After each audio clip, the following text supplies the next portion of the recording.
1. What is the priority nursing action for a patient with COPD experiencing an acute exacerbation? A. Encourage fluid intake. B. Administer oxygen at 2 liters per minute via duct nasal cannula. C. Place the patient in the supine position. D. Administer a sedative to reduce anxiety. Answer. B. Administer oxygen at 2 liters per minute via duct nasal cannula. Rationale. Administering low-flow oxygen is the priority to correct hypoxemia. High levels can depress respiratory drive. A is supportive but not priority. C can worsen dyspnea. D is unsafe. Sedatives may depress respiration. 2. Which is a common early symptom of COPD? A. Chest pain. B. Productive cough. C. Clubbing of fingers. D. Cyanosis. Answer. B. Productive cough. Rationale. A chronic productive cough is a hallmark early sign of COPD. Chest pain and cyanosis occur later. Clubbing may develop over time, not early. 3. A nurse is teaching a COPD patient about pursed lip breathing. What is the purpose of this technique? A. Increase oxygen intake. B. Improve appetite. C. Promote relaxation. D. Prevent airway collapse. Answer. D. Prevent airway collapse. Rationale.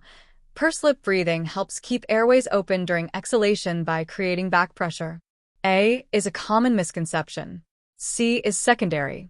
B is unrelated. 4. Which of the following is a modifiable risk factor for developing COPD? A. Genetic predisposition. B. Smoking. C. Age. D. Family history. Answer. B. Smoking. Rationale. Smoking is the leading modifiable risk factor. The others are non-modifiable. 5. The nurse should include which instruction when educating a patient with COPD about nutrition? A. Eat large meals. B. Drink fluids with meals. C. Consume a high-protein, high-calorie diet. D. Avoid snacks between meals. Answer. C. Consume a high-protein, high-calorie diet. Rationale. COPD increases energy demands. A high-calorie, high-protein diet helps maintain energy. A may cause fatigue. B can cause bloating. D limits intake. 6. Which medication class is commonly used for long-term control in COPD? A. Antihistamines. B. Beta blockers. C. Inhaled corticosteroids. D. Opioids. Answer. C. Inhaled corticosteroids. Rationale. Inhaled corticosteroids reduce inflammation. Antihistamines are not routine. Beta blockers are used cautiously. Opioids are not for routine COPD management. 7. The nurse notes that a COPD patient has an SpO2 of 89%. What is the best nursing response? A. Increase oxygen to 6 liters per minute. B. Notify the provider immediately. C. Document the finding and continue to monitor. D. Place the patient in Trendelenburg position. Answer. C. Document the finding and continue to monitor. Rationale. COPD patients may tolerate lower SpO2 levels. 88 to 92% is often acceptable. A is too high. B may be premature. D is inappropriate for respiratory distress. 8. A patient with COPD is prescribed ipratropium bromide. What is the purpose of this medication? A. Reduce inflammation. B. Stimulate respiratory drive. C. Dilate the bronchi. D. Increase sputum production. Answer. C. Dilate the bronchi. Rationale. Ipratropium is an anticholinergic bronchodilator. A is for corticosteroids. B is not accurate. D is not a goal of treatment. 9. What is a typical ABG finding in a patient with COPD? A. pH 7.50, PaCO2 30 mm of mercury. B. pH 7.35, PaCO2 50 mm of mercury. C. pH 7.45, PaCO2 35 mm of mercury. D. pH 7.60, PaCO2 25 mm of mercury. Answer. B. pH 7.35, PaCO2 50 mm of mercury. Rationale. COPD patients often have compensated respiratory acidosis, normal pH with elevated CO2. Others show alkalosis. 10. Which intervention can help reduce the risk of COPD exacerbation? A. Avoiding spicy foods. B. Yearly influenza vaccination. C. Restricting physical activity. D. Increasing dairy intake. Answer: B. Yearly influenza vaccination. Rationale: vaccines prevent respiratory infections that can trigger exacerbations. A, C, and D are not evidence-based strategies. 11. During discharge teaching, which statement indicates that the patient understands COPD self-management? A. I should only use my inhaler when I feel short of breath. B. I will avoid physical activity to conserve energy. C. I'll attend pulmonary rehab to improve my breathing. D. I'll stay indoors all the time to avoid getting sick. Answer: C. I'll attend pulmonary rehab to improve my breathing. Rationale: pulmonary rehab is beneficial for COPD patients. A is incorrect. Maintenance meds are important. B reduces conditioning. D promotes isolation. 12. Which finding should the nurse report immediately in a COPD patient? A. Barrel chest. B. Clubbed fingers. C. Confusion. D. Chronic cough. Answer: C. Confusion. Rationale: confusion can indicate hypoxia or CO2 retention. The others are chronic and expected findings. 13. Which positioning helps improve breathing in a COPD patient? A. Supine with pillows. B. Prone position. C. Tripod position. D. Lateral recumbent. Answer: C. Tripod position. Rationale: tripod position enhances lung expansion and diaphragmatic movement. A, B, D restrict ventilation. 14. Which instruction should be included when teaching about metered dose inhaler, MDI use? A. Inhale quickly after pressing the canister. B. Wait 5 minutes between puffs. C. Shake the inhaler before each use. D. Exhale forcefully into the inhaler.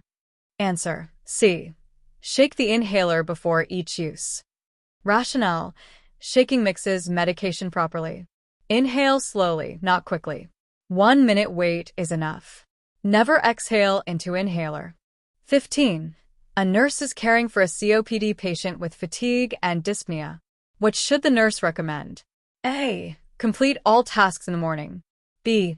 Use energy-conserving techniques. C. Limit rest periods during the day. D. Avoid using assistive devices.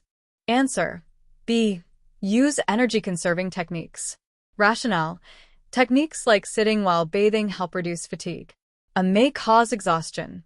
C. Reduces recovery. D is inappropriate. 16. Which lab finding is expected in a COPD patient? A. Low hematocrit. B. Elevated hemoglobin. C. Hypokalemia. D. Low white blood cell count. Answer: B. Elevated hemoglobin.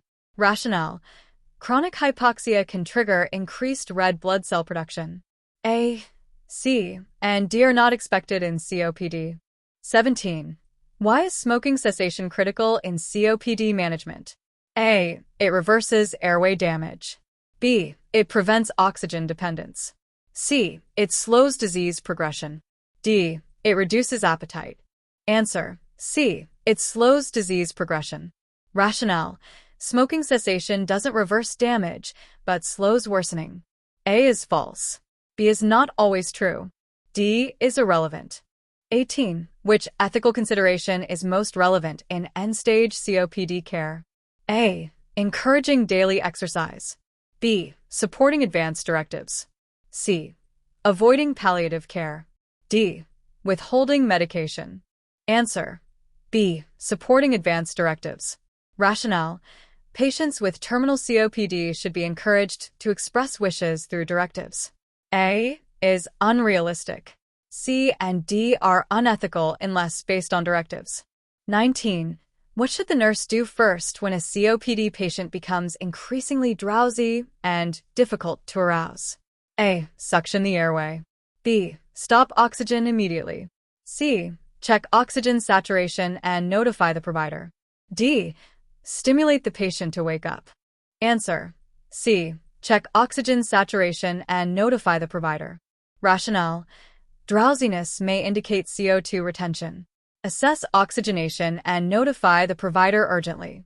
A, B, and D may delay critical action. 20. A COPD patient complains of increased sputum production and worsening cough. What is the nurse's best action? A. Administer a cough suppressant. B. Increase corticosteroid dose independently. C. Notify the provider of possible exacerbation. D. Advise rest without intervention. Answer: C. Notify the provider of possible exacerbation. Rationale: these are signs of exacerbation. Early provider intervention is key. A and B are inappropriate without orders. D delays care. 21. A nurse is assessing a patient with COPD. Which finding suggests chronic hypoxemia? A. Clubbing of the fingers. B. Wheezing on expiration. C. Sputum production. D. Tachypnea at rest. Answer: A. Clubbing of the fingers. Rationale: clubbing of the fingers is a sign of chronic hypoxemia, often seen in long-standing COPD due to prolonged low oxygen levels affecting nail bed growth. Option B, wheezing, indicates airway obstruction but is not specific to chronic hypoxemia. Option C, sputum production, is common in COPD but not directly linked to hypoxemia. Option D, tachypnea, may occur during exertion or exacerbations but is less specific to chronic low oxygen states than clubbing. 22. A patient with COPD is prescribed tiotropium. What should the nurse teach the patient about this medication? A. Use it as a rescue inhaler during dyspnea. B. Take it once daily to prevent symptoms. C. Rinse the mouth after each use. D. Expect immediate relief after inhalation. Answer: B. Take it once daily to prevent symptoms. Rationale: tiotropium is a long-acting anticholinergic bronchodilator used daily to prevent COPD symptoms, not for acute relief. Option A is incorrect as tiotropium is not a rescue inhaler, e.g., albuterol is. Option C applies to inhaled corticosteroids, not tiotropium, which does not cause oral thrush. Option D is incorrect because tiotropium's effects build over time, not immediately. 23. The nurse is caring for a patient with COPD who reports difficulty sleeping. What is the most likely cause? A. Nocturnal oxygen desaturation. B. Side effects of beta blockers. C. Excessive caffeine intake. D. Anxiety about hospitalization. Answer: A. Nocturnal oxygen desaturation.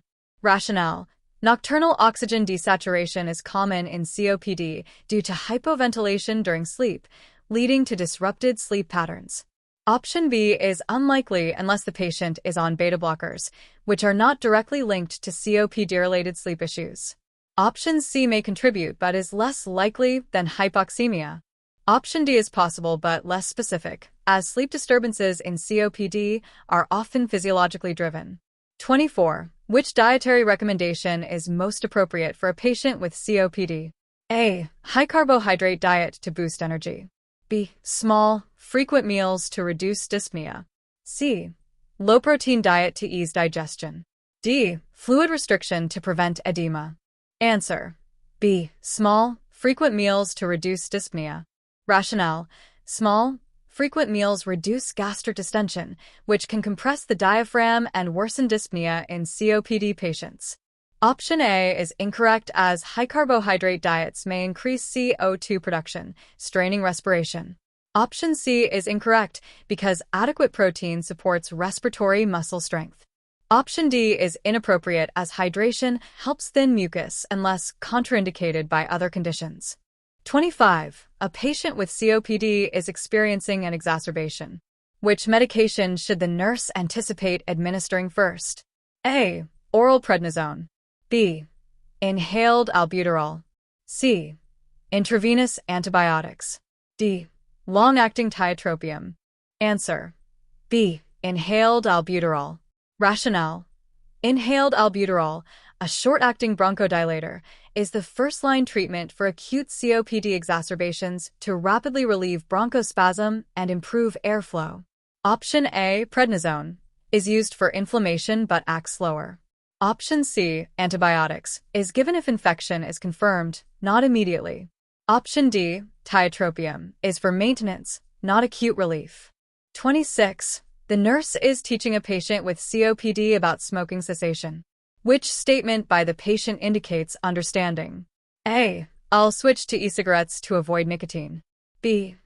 Quitting smoking can slow my lung damage. C. I only need to cut back on cigarettes.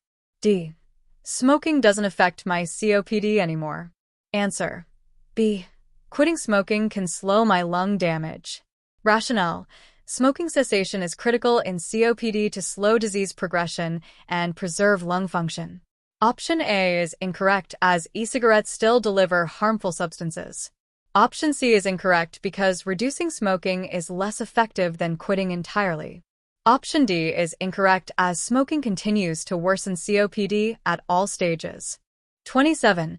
A patient with COPD has a PaO2 of 55 millimeters of mercury. What is the nurse's priority action? A. Administer oxygen at 6 liters per minute. B. Encourage coughing and deep breathing. C. Notify the healthcare provider. D. Place the patient in a supine position. Answer. C. Notify the healthcare provider. Rationale.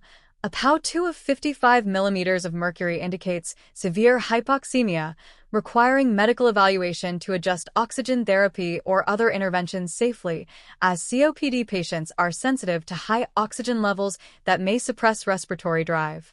Option A is incorrect without a prescription, as high-flow oxygen may cause CO2 retention. Option B does not address hypoxemia directly. Option D may worsen breathing by limiting lung expansion. 28. Which assessment finding in a patient with COPD indicates effective oxygen therapy? A. Oxygen saturation of 99%. B. Respiratory rate of 16 breaths per minute. C. Cyanosis of the lips. D. Confusion and agitation. Answer. B. Respiratory rate of 16 breaths per minute. Rationale. A respiratory rate of 16 breaths per minute, normal range, suggests improved oxygenation and reduced respiratory effort, indicating effective therapy. Option A, 99% saturation, is above the COPD target, 88 to 92%, risking CO2 retention. Option C indicates hypoxemia, suggesting ineffective therapy. Option D suggests hypoxemia or hypercapnia, not effective treatment. 29. The nurse is planning care for a patient with COPD. Which intervention best promotes airway clearance? A. Administering a diuretic. B. Teaching huff coughing. C. Limiting physical activity. D. Reducing oxygen flow rate. Answer. B. Teaching huff coughing. Rationale. Huff coughing is a technique that helps COPD patients clear mucus from airways without excessive effort, promoting airway patency. Option A, diuretic, addresses fluid overload, not mucus. Option C may worsen deconditioning, not aiding clearance. Option D could exacerbate hypoxemia, unrelated to mucus clearance. 30. A patient with COPD asks why they feel tired all the time. What is the nurse's best response? A. Fatigue is due to low oxygen levels in your blood. B. You're probably not eating enough calories. C. Tiredness is a side effect of your medications. D. You need to exercise more to build energy. Answer. A. Fatigue is due to low oxygen levels in your blood. Rationale. Fatigue in COPD is primarily due to chronic hypoxemia and the increased work of breathing, reducing energy availability. Option B may contribute, but is less likely without nutritional assessment. Option C is incorrect unless specific medications, e.g., sedatives, are identified. Option D is impractical as excessive exercise may worsen fatigue without proper pacing. 31. A patient with COPD is prescribed a combination inhaler with budesonide and formoterol. What should the nurse monitor for? A. Oral candidiasis. B. Hypoglycemia. C. Bradycardia. D. Hyperkalemia. Answer. A. Oral candidiasis. Rationale: budesonide, an inhaled corticosteroid, can cause oral candidiasis, thrush, requiring monitoring and teaching about mouth rinsing. Option B, hypoglycemia, is unrelated to these medications. Option C, bradycardia, is not a common side effect of formoterol, a long-acting beta agonist. Option D, hyperkalemia, is not associated with this combination. 32. The nurse is caring for a patient with COPD during pulmonary rehabilitation. Which activity is most appropriate? A. High-intensity interval training. B. Supervised walking with rest breaks. C. Lifting heavy weights. D. Swimming in cold water. Answer: B. Supervised walking with rest breaks. Rationale: supervised walking with rest breaks is safe and effective for improving endurance in COPD patients, tailored to their respiratory capacity. Option A is too intense and may cause dyspnea. Option C risks overexertion and respiratory distress. Option D is inappropriate due to cold water potentially triggering bronchospasm. 33. A patient with COPD reports weight loss. What is the most likely cause? A. Increased metabolic demand from breathing. B. Side effects of bronchodilators. C. Reduced appetite from antibiotics. D. Fluid loss from diuretics. Answer: A. Increased metabolic demand from breathing. Rationale: the increased work of breathing in COPD raises metabolic demand, burning more calories and leading to weight loss, especially in advanced disease. Option B is incorrect, as bronchodilators rarely cause weight loss. Option C is unlikely unless antibiotics are causing nausea, which is less common. Option D applies only if diuretics are prescribed, not a primary COPD issue. 34. Which statement by a patient with COPD indicates a need for further teaching about exacerbation prevention? A. I'll get my flu shot every year. B. I'll keep smoking but use a filter. C. I'll avoid crowded places during cold season. D. I'll use my inhaler as prescribed. Answer: B. I'll keep smoking but use a filter. Rationale: smoking, even with a filter, worsens COPD and increases exacerbation risk, indicating a misunderstanding. Options A, C, and D reflect correct prevention strategies. Annual flu shots reduce infection risk. Avoiding crowds limits exposure to viruses, and proper inhaler use controls symptoms. 35. The nurse is assessing a patient with COPD for signs of COR pulmonale. Which finding is most indicative? A. Peripheral edema. B. Barrel chest. C. Dry cough. D. Wheezing. Answer: A. Peripheral edema. Rationale: COR pulmonale, right heart failure due to lung disease, causes peripheral edema from increased venous pressure. Option B, barrel chest, is a chronic COPD sign, not specific to COR pulmonale. Option C, dry cough, is less common in COPD and unrelated. Option D, wheezing, indicates airway obstruction, not heart failure. 36. A patient with advanced COPD discusses advanced directives. What is the nurse's best response? A. You don't need to worry about that now. B. Let's discuss your preferences for care. C. That's only for patients in hospice. D. Your doctor will decide what's best. Answer: B. Let's discuss your preferences for care. Rationale: discussing advanced directives respects the patient's autonomy and ensures their wishes are documented, especially in advanced COPD with high mortality risk. Option A dismisses the patient's concern. Option C is incorrect, as directives apply to any serious illness. Option D undermines patient-centered care. 37. The nurse is teaching a patient with COPD about home oxygen safety. Which instruction is most important? A. Store oxygen tanks near a heater. B. Avoid smoking near oxygen equipment. C. Use oxygen only during activity. D. Keep tanks in direct sunlight. Answer: B. Avoid smoking near oxygen equipment. Rationale: smoking near oxygen is a fire hazard due to oxygen's flammability, making this the priority safety instruction. Option A is incorrect, as heat sources pose a risk. Option C is incorrect, as oxygen use depends on prescription, not just activity. Option D is incorrect as sunlight may affect tank integrity. 38. A patient with COPD has a new prescription for roflumilast. Which should the nurse monitor for? A. Weight loss. B. Hypertension. C. Hypokalemia. D. Skin rash. Answer: A. Weight loss. Rationale: roflumilast, a phosphodiesterase, inhibitor for severe COPD, commonly causes weight loss, requiring monitoring. Option B. Hypertension is not a primary side effect. Option C. Hypokalemia is unrelated. Option D. Skin rash is less common than gastrointestinal or weight-related effects. 39. Which position is most effective for a patient with COPD experiencing acute dyspnea? A. Supine with legs elevated. B. Sitting upright with arms supported. C. Lying on the left side. D. Prone with head elevated. Answer: B. Sitting upright with arms supported. Rationale: sitting upright with arms supported, tripod position, maximizes lung expansion and reduces accessory muscle use, easing dyspnea. Option A restricts diaphragm movement. Option C limits chest expansion. Option D is impractical and may worsen breathing.